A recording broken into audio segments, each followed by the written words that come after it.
कांग्रेस के उम्मीदवार और विधायक आदरणीय उमेश पटेल जी से अनुरोध करता हूं कि स्वागत भाषण दें। आदरणीय उमेश पटेल।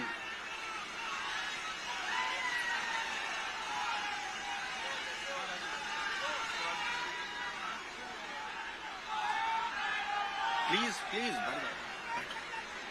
बैठ जाए, कृपया बैठ जाए। आप सब लोग, अरे बोलिए भारत माता की, भारत माता की। अब मैं नारा दूंगा, मेरे सभी साथी यहां से लेके यहां तक सब लोग दोनों हाथ उठा के सहयोग करेंगे। बोलिए कांग्रेस पार्टी, कांग्रेस पार्टी, राहुल गांधी, राहुल गांधी, पंजा छाप, पंजा छाप। खरसिया के इस पावन धरा में हमारे सर्वमान्य नेता, मेरे आदर्श आदरणीय श्री राहुल गांधी जी का स्वागत है, वंदन है, अभिनंदन है। मैं हमारे प्रभारी आदरणीय कुमारी शैलजा जी का अभिनंदन करता हूं, वंदन करता हूं। हमारे विधानसभा के अध्यक्ष चरणदास महंत जी का मैं स्वागत करता हूं। ऑब्जर्वर प्रीतम सिंह जी का स्वागत करता हूं। हमारे बहुत ही वरिष्ठ नेता आदरणीय नंद कुमार साय, आदरणीय नंद कुमार साय जी का मैं स्वागत करता हूं। हमारे सभी कैंडिडेट और आदरणीय मंच, आप सबका स्वागत करता हूं। और अब सबसे मैं यही कहूंगा कि आप लोगों का आत्मविश्वास, आप लोगों का उमड़ा हुआ भीड़ आत्मविश्वास बढ़ाने का काम कर रहा है। खरसिया विधानसभा सीट से यहां पे सब लोग पंजा के बटन को दबाकर कांग्रेस पार्टी को भारी बहुमत से विजय दिलाएंगे। आप बताइए, आप कांग्रेस पार्टी को विजय दिलाएंगे कि नहीं? दोनों हाथ ऊपर करके एक बार राहुल जी को भी दिखा दीजिए। मैं पावन धरा में सबको वंदन करता हूं, अभिनंदन करता हूं, आप सबका स्वागत करता हूं और आप सबका प्रणाम करते हुए आप सबसे माफी मांगता हूं कि बहुत सारे मेरे साथी लोग आज कुर्सी में नहीं बैठे हैं, उसके लिए मैं आप सबसे माफी मांगता हूं। हम लोग पूरी व्यवस्था नहीं कर पाए, लेकिन मुझे पता है कि आप लोग जरूर इस बात को समझेंगे। धन्यवाद। जय हिंद, जय छत्तीसगढ़।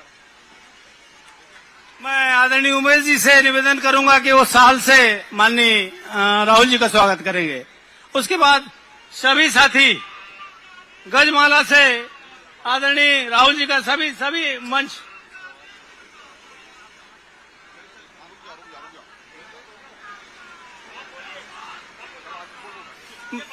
मैं बहुत सम्मान से आदरणीय महंत जी को उद्बोधन के लिए आमंत्रित करता हूं। आदरणीय महंत जी। बोलिए छत्तीसगढ़ मातारी की। हम सबके दुलारे, हम सबके नौजवानों के दिलों के धड़कन, देश विदेश में जिनके चाहने वालों की संख्या बढ़ रही है, आदरणीय राहुल जी हम सबके बीच आए हैं। मैं उनका हार्दिक अभिनंदन करता हूं। इस धरा पे जो कबीर साहब की धरा है, इस धरा पे जो हमारे बाबा गुरु घासीदास जी की धरा है, मैं इस धरा पर उनके प्रेम और सौहार्द को प्रणाम करते हुए उनका हार्दिक स्वागत करता हूं। आदरणीय सोनिया जी के सहयोगी साथी शैलजा जी भी हमारे बीच हैं, उनका स्वागत करता हूं। भाई उमेश पटेल, जिसको आप जानते हैं, हमारे जीरम घाटी के शहीद नंद कुमार के बेटे हैं। उस नंद कुमार के जिन्होंने अपने बेटे के साथ इस धरती में कांग्रेस की स्थापित करने के लिए अपना जान दिया है, उस शहीद की धरती पर आज मैं उनका अभिनंदन करता हूं। आदरणीय लालजीत सिंह, विद्यावती सिद्धार्थ जी, भाई नायक जी, बहन जांगड़े जी, हमारे नंद कुमार जी और प्रीतम सिंह जी के साथ ही सभी परिवार के सदस्यगण। आदरणीय राहुल जी आए थे 29 तारीख को रायपुर के पास हम लोगों को एक खेत में ले गए। हम लोगों को बोले चलो अब दिखाओ धान काट के। उनने हमसे धान कटवाया, खुद लगे रहे धान काटने में और सबसे ज्यादा धान उनने काटा।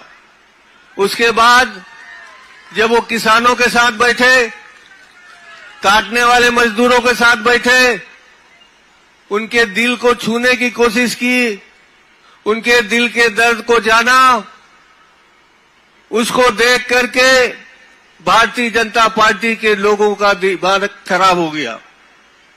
उनके पेट में दर्द होने लगा और उस डर के मारे उन लोगों ने आबड़तोड़ ताबड़तोड़ एक ऐसा घोषणा पत्र यहां जारी कर दिया है जो घोषणा पत्र नहीं है, ढकोसला पत्र है, ढकोसला पत्र।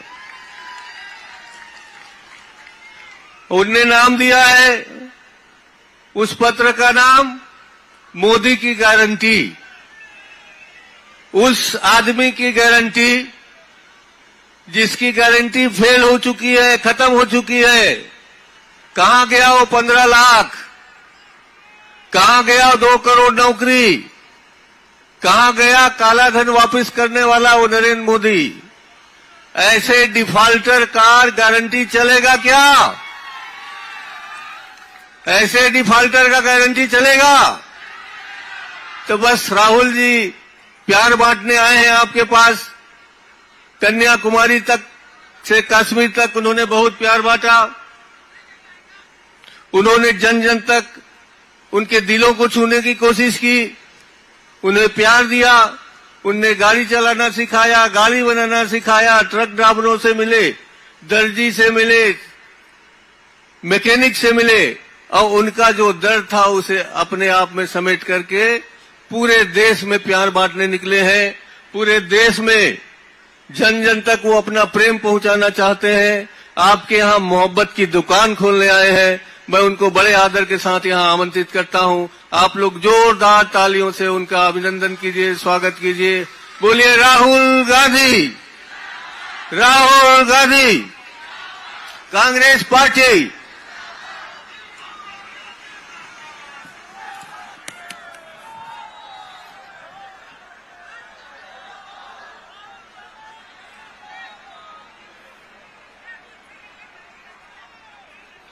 कुमारी शैलजा जी, चरणदास महंत जी, उमेश पटेल जी, प्रीतम सिंह जी, कांग्रेस पार्टी के स्टेज पर सीनियर नेता, भाइयों और बहनों, प्यारे कार्यकर्ताओं, प्रेस के हमारे मित्रों, आप सबका यहां बहुत बहुत स्वागत, नमस्कार। मूड कैसा है आपका? फिट है? आपने मोदी जी का आज भाषण देखा? मोदी जी कहते हैं, सुनिए बात सुनिए, मजेदार बात सुनिए। मोदी जी भाषण में कहते हैं हिंदुस्तान में कोई जात नहीं है, सिर्फ गरीब है। मोदी जी, अगर हिंदुस्तान में कोई जात नहीं है और सिर्फ गरीब है तो आप अपने आप को 24 घंटा ओबीसी क्यों कहते हो?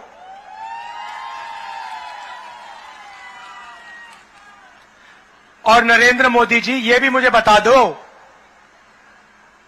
आपने ओबीसी का नाम प्रयोग करके बहुत फायदा उठाया, देश के प्रधानमंत्री बन गए, करोड़ों रुपए के आप सूट पहनते हो, 24 घंटा हवाई जहाज में उड़ते हो, तो ओबीसी शब्द का आपने प्रयोग किया और आज आप अपने भाषण में कहते हो कि हिंदुस्तान में कोई जात नहीं। मतलब जब आपके लोग मध्य प्रदेश में आदिवासी युवा पर पेशाब करते हैं और उसका वीडियो लेके वायरल करते हैं तो वो व्यक्ति जिस पे पेशाब किया गया उसकी कोई जात नहीं है, वो आदिवासी नहीं है, वो गरीब है। जब किसी दलित बच्चे को मारा जाता है, हजारों सालों से दलितों को इस देश में लोगों को छूने नहीं देते थे उनको, आज उसका नाम दलित नहीं रहा। आप ओबीसी की बात करते हो, दलितों की बात करते हो, आदिवासियों की बात करते हो और अपने भाषण में आज कहते हो हिंदुस्तान में जाति नहीं। मोदी जी आप डरिए मत, आप एक काम कीजिए,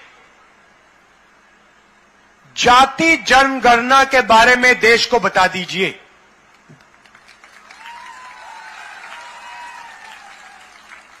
भाइयों और बहनों, यहां जो हमारे पिछड़े वर्ग के लोग हैं, आज नरेंद्र मोदी जी ने कहा है कि इस देश में कोई जात नहीं है। मैं आज आपको, खासतौर से आपके जो युवा हैं, जिससे ये देश रोज उनका भविष्य चोरी कर रहा है, मैं आपको कुछ बताना चाहता हूं। नरेंद्र मोदी जी ने ओबीसी शब्द का प्रयोग किया, प्रधानमंत्री बने, 24 घंटा देश से कहें मैं ओबीसी हूं, मैं ओबीसी हूं, मैं ओबीसी हूं, मगर जब ओबीसी की मदद करने का समय आया, जाति जनगणना करवाने का समय आया, हिंदुस्तान में कितने ओबीसी हैं वो आंकड़ा देश के सामने रखने का समय आया, तो प्रधानमंत्री कहते हिंदुस्तान में जात नहीं है, ओबीसी कुछ नहीं है।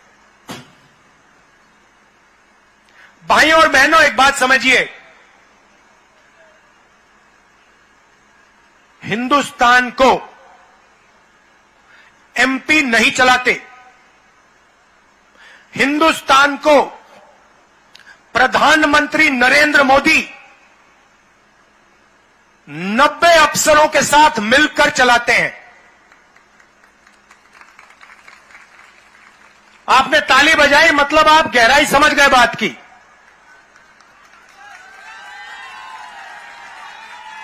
मतलब सवाल ये उठता है, नरेंद्र मोदी जी और 90 लोग आईएएस के अफसर, आईएफएस के अफसर, ये लोग चलाते हैं। अब मैंने सवाल पूछा, नरेंद्र मोदी से पूछा, नरेंद्र मोदी जी आप ओबीसी की बात करते हो, मुझे बताओ 90 अफसरों में से ओबीसी अफसर कितने हैं? नरेंद्र मोदी उस दिन से ओबीसी शब्द का प्रयोग करना बंद कर दिए हैं। आज इतनी शर्म की बात है, आज प्रधानमंत्री देश को कहता है कि ओबीसी शब्द का कोई मतलब ही नहीं है, हिंदुस्तान में जाति नहीं है, सिर्फ गरीब है। नरेंद्र मोदी जी, गरीबों की क्या जात है? गरीब दलित हैं, गरीब पिछड़े हैं, गरीब आदिवासी हैं, ये गरीब हैं। आप शब्दों के पीछे मत छुपो, आप देश को बताओ जाति जनगणना कब करने जा रहे हो। अब भाइयों और बहनों, 90 लोग इस देश को चलाते हैं। नरेंद्र मोदी और 90 लोग, प्रधानमंत्री करोड़ों रुपए का सूट पहनते हैं। आप देख लीजिए, आपको एक ऐसा दिन नहीं मिलेगा पिछले 10 सालों में, अगर नरेंद्र मोदी ने एक कपड़ा 2 बार पहन लिया हो, मुझे दिखा दो।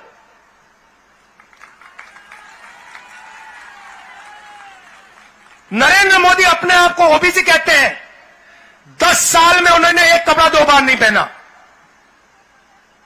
आप में से कोई एक व्यक्ति है जिसने 10 साल हर रोज अपना कपड़ा बदला हो? एक व्यक्ति है यहां पे? एक नहीं है। भाइयों और बहनों, नरेंद्र मोदी और 90 लोग इस देश को चलाते हैं। बजट का हर एक रुपया, हर एक पैसा नरेंद्र मोदी और ये 90 लोग डिसाइड करते हैं। आदिवासियों के लिए कितना पैसा आएगा? 90 लोग, नरेंद्र मोदी। आपकी शिक्षा में कितना पैसा जाएगा? 90 लोग, नरेंद्र मोदी। सेना को कितना पैसा मिलेगा? 90 लोग, नरेंद्र मोदी। पीने के पानी में कितना बजट का पैसा जाएगा? 90 लोग, नरेंद्र मोदी। अब राहुल गांधी पूछ रहा है 90 लोगों में से ओबीसी कितने, दलित कितने, आदिवासी कितने? और जैसे मैंने यह सवाल पूछा, नरेंद्र मोदी कहता है जाति कुछ नहीं है हिंदुस्तान में। भाइयों और बहनों, 90 में से 3 ओबीसी, 3 आदिवासी। फिर से सुन लीजिए, 90 में से 3 ओबीसी, 3 आदिवासी। और मजे की बात सुनिए, अगर हिंदुस्तान के बजट में 100 रुपए खर्च किए जाते हैं, 100 में से 5 रुपये का निर्णय ओबीसी अफसर लेते हैं। हिंदुस्तान की सरकार लाखों करोड़ रुपए खर्च करती है, ओबीसी अफसर सिर्फ 5% बजट का पैसा के बारे में निर्णय लेती है। अब यहां पे ओबीसी लोग, युवा चौंक गए होंगे, हमारी आबादी 5% तो नहीं है। ओबीसी की आबादी 50% से कम नहीं है। तो अगर ओबीसी की आबादी 50% से कम नहीं है, तो फिर उनकी हिस्सेदारी 5% क्यों है? नरेंद्र मोदी जी, पहला सवाल। दूसरा सवाल, आदिवासियों की आबादी 12%। भाइयों और बहनों, आदिवासी युवाओं, आप जानते हो कि 90 अफसरों में से वो जो 3 आदिवासी अफसर हैं, वो हिंदुस्तान के बजट का कितना निर्णय लेते हैं? मैं आपको अभी जो बताने जा रहा हूं, यह शर्म की बात है, यह आदिवासियों पर अपमान है। भाइयों और बहनों, आदिवासी युवाओं,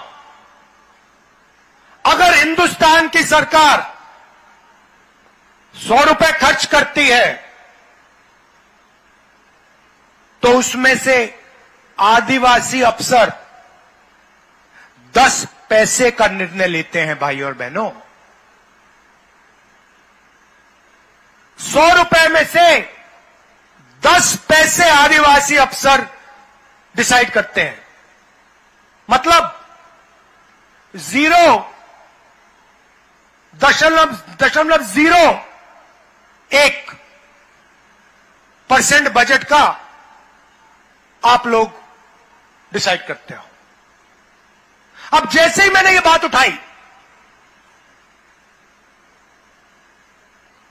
आदिवासियों को वनवासी कहने वाले लोग एकदम कहते हैं इस देश में कोई जात नहीं, इस देश में सिर्फ गरीब है। भाइयों और बहनों, वनवासी का मतलब जानते हो आप? कोई बता सकता है मुझे यहां पे वनवासी का क्या मतलब होता है? कोई बता सकता है? अच्छा, आदिवासी का क्या मतलब होता है? बताइए बताइए, आप बताइए, आदिवासी का क्या मतलब होता है? मैं आपको बताता हूं। आदिवासी का मतलब, और आदिवासी युवाओं को यह अच्छी तरह सुनना चाहिए,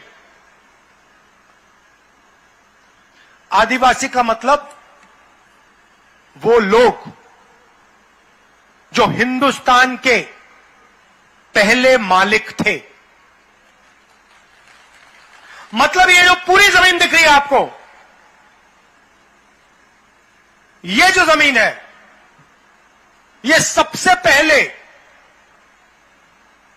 आदिवासी वर्ग की जमीन हुआ करती थी।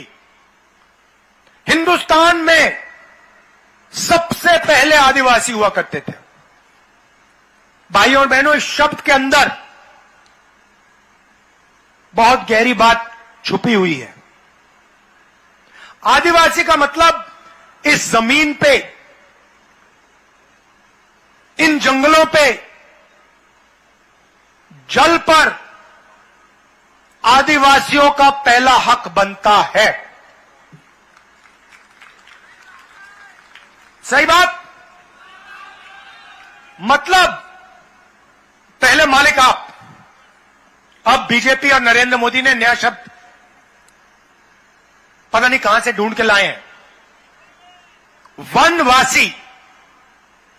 वनवासी का मतलब वो लोग जो जंगल में रहते हैं।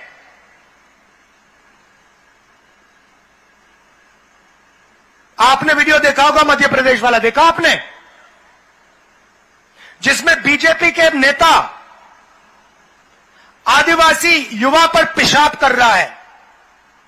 आपने देखा है? देखा ना? उस वीडियो को बीजेपी के लोगों ने वायरल किया। वो वीडियो दिल्ली तक पहुंच गया था, मैंने देखा उसको। भाइयों और बहनों, आपने किसी बीजेपी के नेता को जानवर पर पेशाब करते हुए देखा है? मैंने तो कभी नहीं देखा। मगर आदिवासी पे बीजेपी के नेता को पेशाब करते हुए मैंने देखा है। ये लोग इनके दिमाग में बात यह है, ये सोचते हैं कि आपकी जगह जंगल के अंदर है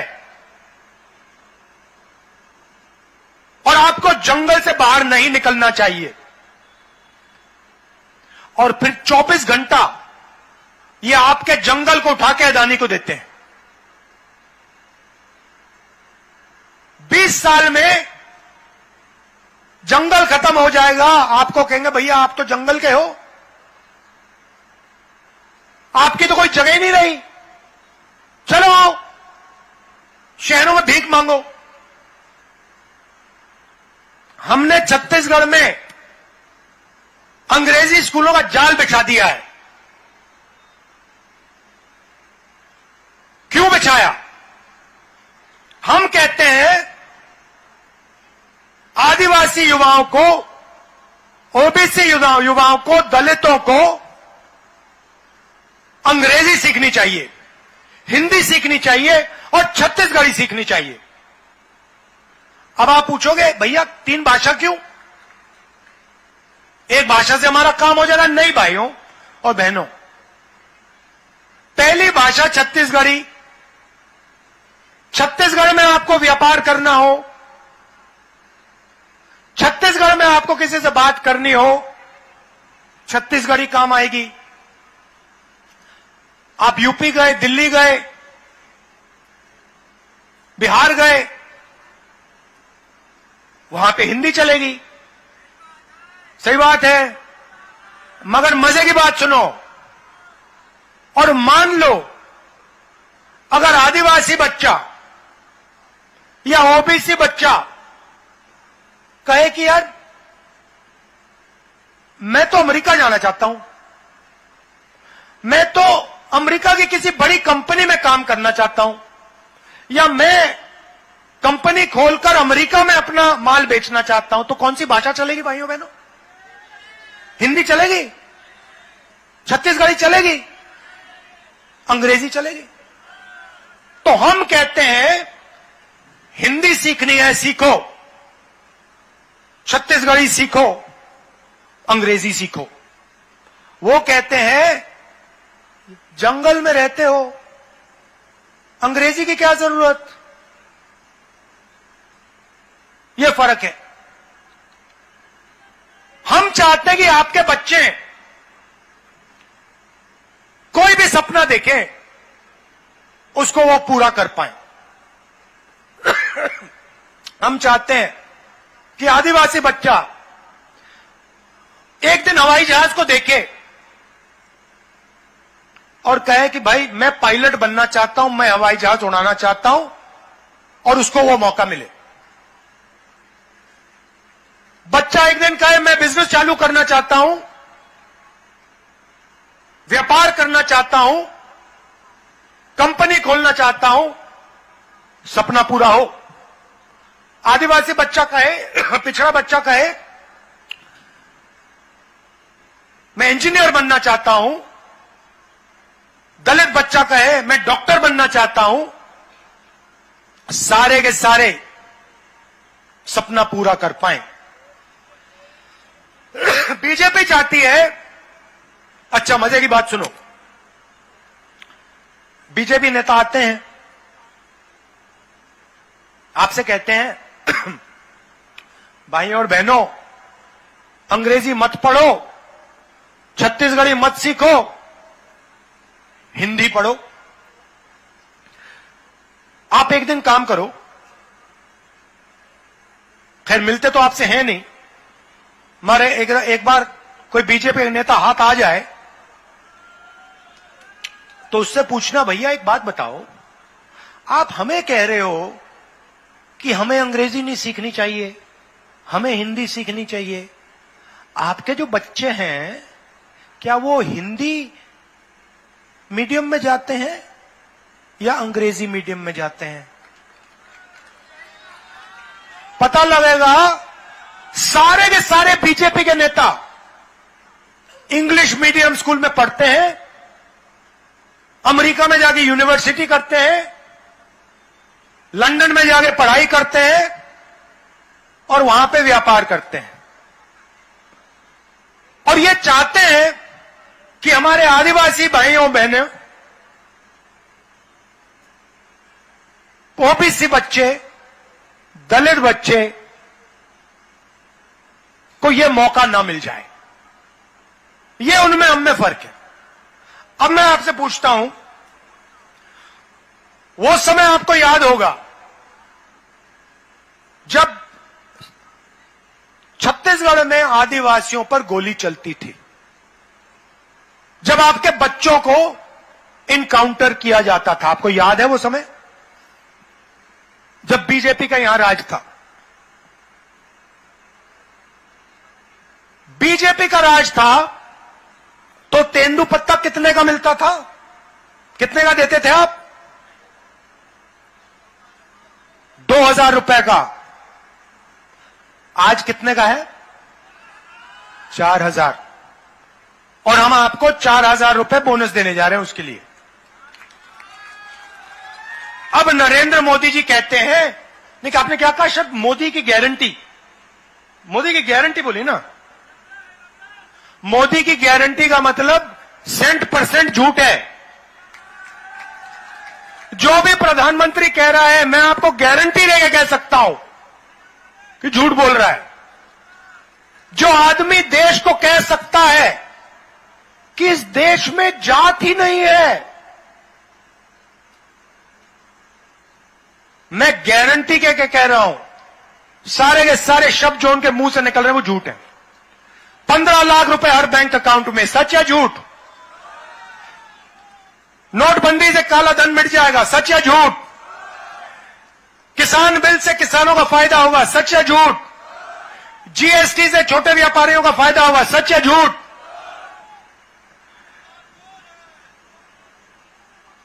किसानों को धान के लिए छत्तीसगढ़ में 2,500 रुपए मिलेंगे, सच या झूठ? छत्तीसगढ़ के किसानों का कर्जा माफ होगा, सच या झूठ? सच किसने बोला, झूठ किसने बोला?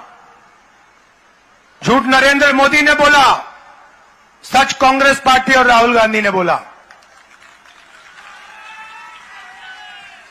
अच्छा भैया, एक और बात बताओ, आज धान के लिए किसान को कितना मिलता है? 2,500 मिलता है।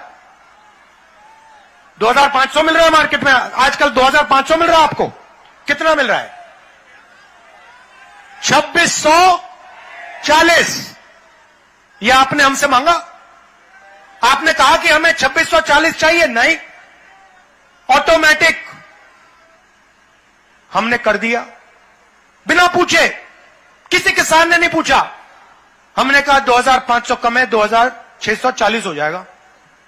और मैं आपको स्टेट से कह रहा हूं, यह बढ़ता जाएगा, रुकेगा नहीं है।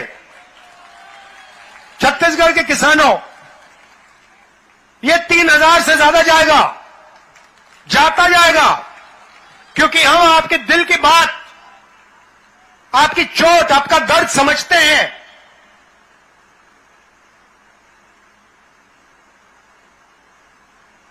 इसलिए यह बढ़ता जाएगा। 23,000 करोड़ रुपए हमने छत्तीसगढ़ के किसानों को किसान न्याय योजना में दिया है। भाई और बहनों, आपने मांगा नहीं, आपने हमें यह नहीं कहा कि 23,000 करोड़ रुपए छत्तीसगढ़ के किसान को दो। नहीं, हमने कहा नहीं भैया, हमें देना है। क्यों, मैं बताता हूं। हम जानते हैं, जब हम छत्तीसगढ़ के किसान के जेब में 2,500 रुपए डालते हैं, तो छत्तीसगढ़ का किसान उस पैसे को गांव में खर्च करता है। अमेरिका में खर्च नहीं करता, जापान में खर्च नहीं करता, अदानी जैसे दुबई में खर्च नहीं करता। छत्तीसगढ़ के गांव में किसान उसका प्रयोग करता है। हम आज 7,000 रुपए मजदूर को दे रहे हैं, चुनाव के बाद 10,000 रुपए हो जाएगा, लिख लो। क्यों? क्योंकि हम जानते हैं, जब हम किसान के जेब में पैसा डालते हैं, मजदूर के जेब में पैसा डालते हैं, वो एकदम जाके उस पैसे को खर्च करता है। कहां खर्च करता है? शहरों के छोटे छोटे कस्बों में, गांव की छोटी सी दुकानों में। पैसा सीधा छोटे दुकानदार के पास जाता है और गांव की और छोटे शहरों की अर्थव्यवस्था चालू हो जाती है, सबको फायदा होता है। जब नरेंद्र मोदी जी की सरकार आती है, रमन सिंह की सरकार आती है, वो किसान को 1 रुपया नहीं देते, मजदूर को 1 रुपया नहीं देते, मनरेगा बंद कर देते हैं। वो कॉन्ट्रैक्टर्स को, अरबपतियों को पैसा देते हैं, अदानी जी को पैसा देते हैं। कॉन्ट्रैक्टर्स, बड़े बड़े कॉन्ट्रैक्टर्स क्या करते हैं? पैसे को लंदन भेज देंगे, जापान भेज देंगे, अमेरिका भेज देंगे, आपको कोई फायदा नहीं होता। हम गरीबों को पैसा देते हैं, किसानों को देते हैं, मजदूरों को देते हैं। और जब हम किसानों, मजदूरों को देते हैं, छोटे व्यापारियों को मिलता है। यहां छोटे व्यापारी भाई हैं, मुझे बता दो, जीएसटी से फायदा हुआ?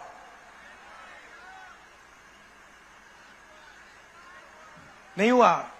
किसका हुआ फायदा? अदानी का। अदानी का फायदा हुआ। आदिवासियों से हमने वायदा किया था, आपसे बिना पूछे, आपकी ग्राम सभा से बिना पूछे आपकी जमीन नहीं ली जा सकती। ट्राइबल बिल, पैसा कानून, इसमें लिखा था कि भैया कोई भी हो, अदानी हो, कोई और हो, हमें कोई फर्क नहीं पड़ता। अगर आदिवासियों से जमीन लेनी है, वो आदिवासी हैं, हिंदुस्तान के पहले मालिक हैं। अगर उनसे जमीन लेनी है, दलितों से, पिछड़ों से जमीन लेनी है, तो जाके ग्राम सभा से पहले पूछिए। नरेंद्र मोदी जी कहते हैं नहीं, कोई जरूरत नहीं है। पैसा कानून रद्द कर दिया, आदिवासी बिल रद्द कर दिया, जमीन अधिग्रहण बिल रद्द कर दिया। कहते हैं अगर हमें चाहिए जमीन उठा के ले जाएंगे। छत्तीसगढ़ में बिना पूछे जमीन नहीं ली जा सकती, कर्नाटक में बिना पूछे जमीन नहीं ली जा सकती, राजस्थान में नहीं ली जा सकती, हिमाचल में नहीं ली जा सकती। क्यों? क्योंकि कांग्रेस पार्टी की सरकार। भाई और बहनों, गुजरात में अदानी को जितनी भी जमीन चाहिए, जितनी भी जमीन, लाखों एकड़ जमीन चाहिए, लाखों एकड़ लो, कोई ग्राम सभा से पूछने की जरूरत नहीं। वहां पे उन्होंने मूर्ति बनाई, सारे आदिवासियों से बिना कोई कॉम्पनसेशन, बिना कुछ पूछे जमीन उठा के ले गए। अदानी जी को पकड़ा दी, स्टैचू बनाने में लगा दी। स्टैचू बनाओ, जरूर बनाओ, मगर जो आदिवासियों का हक है, जो उनकी जमीन है, उसका कॉम्पनसेशन उनको दो, उनसे पूछ के जमीन लो। ये उनकी सोच में, हमारी सोच में फर्क है। अब देखिए, आखिरी बात मैं आपसे कहना चाहता हूं, यहां पे नंद कुमार पटेल जी के बेटे चुनाव लड़ रहे हैं। इधर आओ, देखो, अब मैं आपको एक चीज बताना चाहता हूं, और ये बात आप अच्छी तरह सुनो और समझो।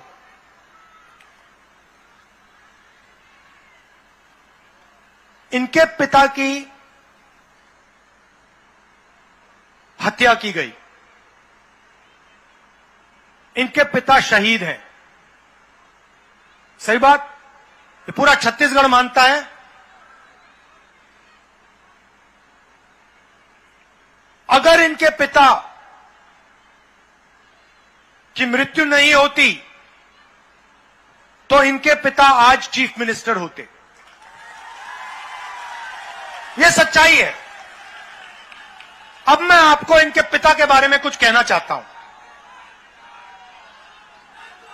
मैंने कांग्रेस पार्टी में बहुत नेता देखे हैं, बहुत नेता देखे हैं। नंद कुमार पटेल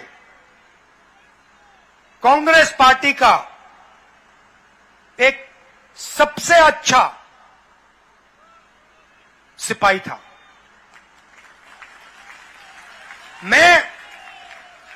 मेरा उनसे परिचय कैसे हुआ मैं आपको बताना चाहता हूं। बैठो, मैं आपको बताना चाहता हूं। जब भी मुझसे कोई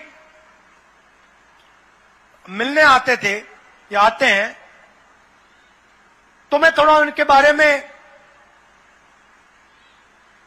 थोड़ा सा इंफॉर्मेशन ले लेता हूं, रिपोर्ट लिखवा लेता हूं, पता लगाता हूं ये है कौन। और अगर मुझे वो व्यक्ति अच्छे लगे तो मैं थोड़ा और चेक कराता हूं। तो जब नंद कुमार पटेल जी मुझसे मिले पहली बार, मुझे उनमें गहराई दिखी। तो मैंने अपने ऑफिस के लोगों से कहा कि देखो, एक काम करो, नंद कुमार पटेल के बारे में उनकी थोड़ी हिस्ट्री जो है, कांग्रेस में कैसे आए, क्या क्या काम किया, विचारधारा के लिए लड़ते हैं, यह पता लगा के मुझे बताओ। उन्होंने रिपोर्ट लिखी। रिपोर्ट में क्या लिखा था मैं आपको बताना चाह रहा हूं। रिपोर्ट में लिखा था कि एक बार चुनाव में 40-50 साल पहले मध्य प्रदेश में, उस समय मध्य प्रदेश था, मध्य प्रदेश में कांग्रेस पार्टी बहुत बुरी तरह चुनाव हारी। और जब सारे के सारे एमएलए, बहुत सारे एमएलए, बहुत बड़े नेता हार गए। तो कांग्रेस के जो सीनियर नेता थे, इंदिरा गांधी जी थी, उन्होंने लिस्ट निकलवाई कि भैया पोलिंग बूथ में कौन से पोलिंग बूथ में कांग्रेस पार्टी हारी है और कौन से पोलिंग बूथ में कांग्रेस पार्टी जीती है। तो आंकड़े निकाले गए और एक पोलिंग बूथ में पूरे प्रदेश में कांग्रेस पार्टी हार गई। एक पोलिंग बूथ में 100% वोट कांग्रेस को मिला।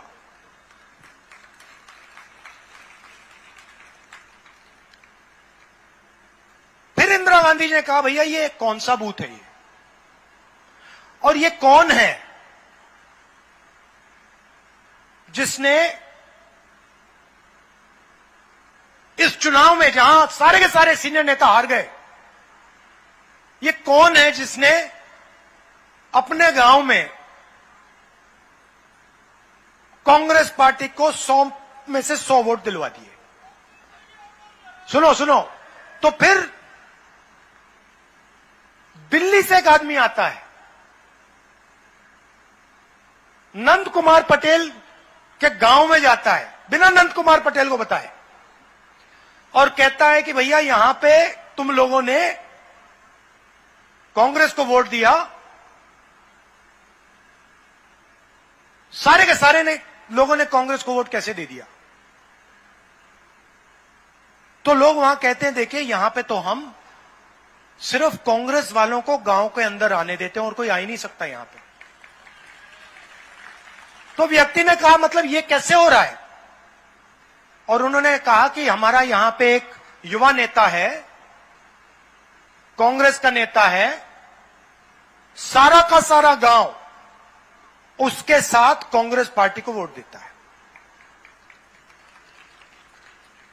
नंद कुमार पटेल 3 बार प्रधान बने। सही बात? भाई और बहनों, आप जानते हो कि लोकसभा का चुनाव 3 बार जीतना आसान होता है, विधानसभा का चुनाव 3 बार जीतना आसान होता है, मगर प्रधानी का चुनाव 3 बार जीतना मुश्किल होता है। कितनी बार एमएलए का चुनाव लड़े वो? कितनी बार जीते? 3 बार प्रधानी, 3 बार जीते। 5 बार एमएलए का चुनाव, 5 बार जीते। और खून में कांग्रेस पार्टी की विचारधारा थी।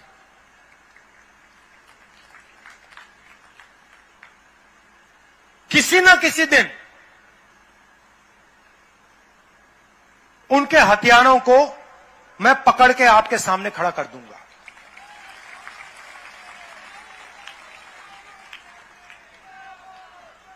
यह मैं आपसे इसलिए कह रहा हूं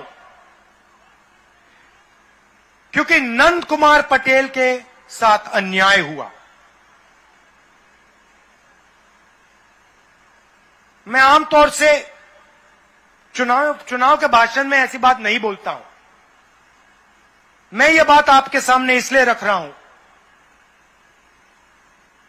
क्योंकि नंद कुमार पटेल के बेटे चुनाव लड़ रहे हैं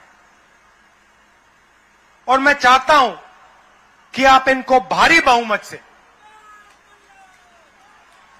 पूरा दम लगा के यहां चुनाव जिताएं। धन्यवाद। जय हिंद।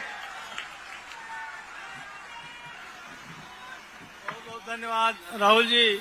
अब मैं आदरणीय मंच से निवेदन करूंगा कि गजमाला से राहुल जी का स्वागत करें और सभी के सम्मान एक साथ गजमाला से करें। राहुल जी, जनभावनाओं को 4 लाइन में मैं आपको समर्पित करता हूं। हो जिस पर जनता की रहमत वो दौलत मांगता है क्या? मोहब्बत करने वाला दिल मोहब्बत मांगता है क्या? तुम्हारा दिल कहे जब भी उजाला बन के आ जाना, कभी उगता हुआ सूरज इजाजत मांगता है क्या। आदरणीय राहुल जी को समर्पित जन भावनाओं के 4 पंक्ति गजमाला से मंच आसीन सभी कांग्रेस जन राहुल जी का स्वागत करते हुए मैं बहुत सम्मान से भाई अरुण मालाकार जी से निवेदन करता हूं कि वे आए और आभार प्रदर्शन के लिए 2 शब्द संबोधित करें। आदरणीय अरुण मालाकार जी।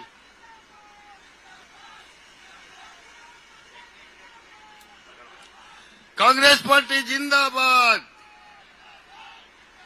राहुल गांधी जिंदाबाद।